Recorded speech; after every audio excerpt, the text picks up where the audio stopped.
আসসালামু আলাইকুম ইব্রান, আশা করি সবাই অনেক ভালো আছেন। এই মুহূর্তে আমার পাশে দেখতেছেন সুফিয়ান 55 না, সুফিয়ান 55 যেটা বলে আর কি। তো সুফিয়ান বর্তমানে অন্যতম একজন সেরা ক্রিকেটার। আপনারা জানেন কিছুদিন আগেই আপনারা বিভিন্ন খেলা নিউজ দেখছেন, চ্যানেল 24 নিউজে দেখছেন সে কারে জানি বোল্ড করছে। সুফিয়ান, এই বিষয়ে বলো তো, তুমি কারে বোল্ড করছিলে ওই দিন? দেখলাম আফিফ হোসেন ধ্রুব। আফিম হোসেন ধ্রুব ন্যাশনাল টিমের নেট বোলার হিসেবে সে বোলিং করছে, সে অত্যন্ত ভালো। এবং বর্তমানে তুমি কোথায় খেলতেছো, তোমার পরিচয়টা যদি একটু বলতে। বর্তমানে আমি ঢাকা লিগ খেলতেছি, তো এবারও ঢাকা লিগ খেলবো। ঢাকা লিগ আসতেছে সামনে আসতেছে না তো, তুমি নেট প্র্যাকটিস করতেছো নিয়মিত, বিভিন্ন যে বিপিএল এ নেট প্র্যাকটিস সহ তোমার। আসলে কথা হচ্ছে সুফিয়ান কিন্তু অলরাউন্ডার, লেফটি বোলিং ব্যাটিং করে এবং রাইট হ্যান্ডার বোলিং করে। খুব ভালো লাইন লেন্থ তার বলের, এবং তার ব্যাটিং লাইনও অনেক অসাধারণ। তো আপনারা জানেন বাংলাদেশে একজন pace bowling allrounder, seamer bowling allrounder মনে করেন খুবই ঘাটতি আছে। সাইফুদ্দিন ছাড়া এটা কেউ নাই, মুক্তার আলী ছাড়া এটা কেউ নাই, যদি তারা বিশ্বমানের হইতে পারে নাই।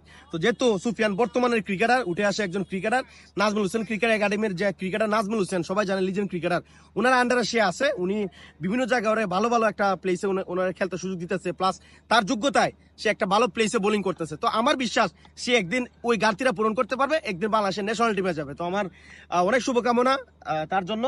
দেশে একজন pace bowling allrounder, seamer bowling allrounder মনে করেন খুবই ঘাটতি আছে। সাইফুদ্দিন ছাড়া এটা কেউ নাই, মুক্তার আলী ছাড়া এটা কেউ নাই, যদি তারা বিশ্বমানের হইতে পারে নাই। তো যেহেতু সুফিয়ান বর্তমানের ক্রিকেটার, উঠে আসে একজন ক্রিকেটার নাজমুল হোসেন ক্রিকেট একাডেমির যে ক্রিকেটার নাজমুল হোসেন, সবাই জানেন লিজেন্ড ক্রিকেটার, ওনার আন্ডারে সে আছে। উনি বিভিন্ন জায়গায় ওরা ভালো ভালো একটা প্লেসে ওনার খেলতে সুযোগ দিতেছে, প্লাস তার যোগ্যতায় সে একটা ভালো প্লেসে বোলিং করতেছে। তো আমার বিশ্বাস সে একদিন ওই ঘাটতিটা পূরণ করতে পারবে, একদিন বাংলাদেশের ন্যাশনাল টিমে যাবে। তো সুফিয়ান মনে করেন অনেক ভালো ক্রিকেট খেলে, তার জন্য অনেক দোয়া করি মন থেকে। বাংলাদেশের ক্রিকেটের যে একটা অবস্থা বর্তমানে ভরাডুবির অবস্থা চলতেছে, এই সুফিয়ানরা যদি ভবিষ্যতে এগিয়ে যায়, সামনের দিকে আগায়, বাংলাদেশ ক্রিকেটকে সার্ভিস দেয়, আমার মনে হয় ভালো ভালো ক্রিকেটাররা উঠে আসবে। তবে তৃণমূল থেকে ক্রিকেটার উঠে আসার জন্য এই সুফিয়ানরা যেন বাংলাদেশের বুকে মাথা তুলে দাঁড়াতে পারে, সেই ব্যবস্থা যেন বিসিবি করে। তো সুফিয়ান, তোমার কি নেক্সট টার্গেট কি আমাকে একটু বলবা? নেক্সট টার্গেট ক্রিকেট নিয়ে তোমার নেক্সট টার্গেট কি, আগামী মানে সামনের টার্গেটটা কি? নেক্সট টার্গেটটা হচ্ছে আমি ঢাকা লিগে ভালো খেলবো, এটাই। ঢাকা লিগে তো এখান থেকে আসছে না যে ঢাকা লিগে ভালো খেলে আমি বিপিএল এর মঞ্চে জায়গায় এটাই তো, ঢাকা লিগে হচ্ছে মেইন মঞ্চ। তো ঢাকা লিগে ভালো খেললে আশা করি যে ভালো জায়গায় যাইতে হবে। যাইতে পারবা। তো তোমার জন্য অনেক শুভকামনা। আর যেভাবে তুমি প্র্যাকটিস করতেছো, একটা কথা বলে দেই, সে প্রচন্ড রোদে 4 ঘন্টা সে ফিটনেস ট্রেনিং করে। আমি জানি না বাংলাদেশে কোন ক্রিকেটার মানে বর্তমানে প্রচন্ড রোদে 4 ঘন্টা ফিটনেস করে কিনা।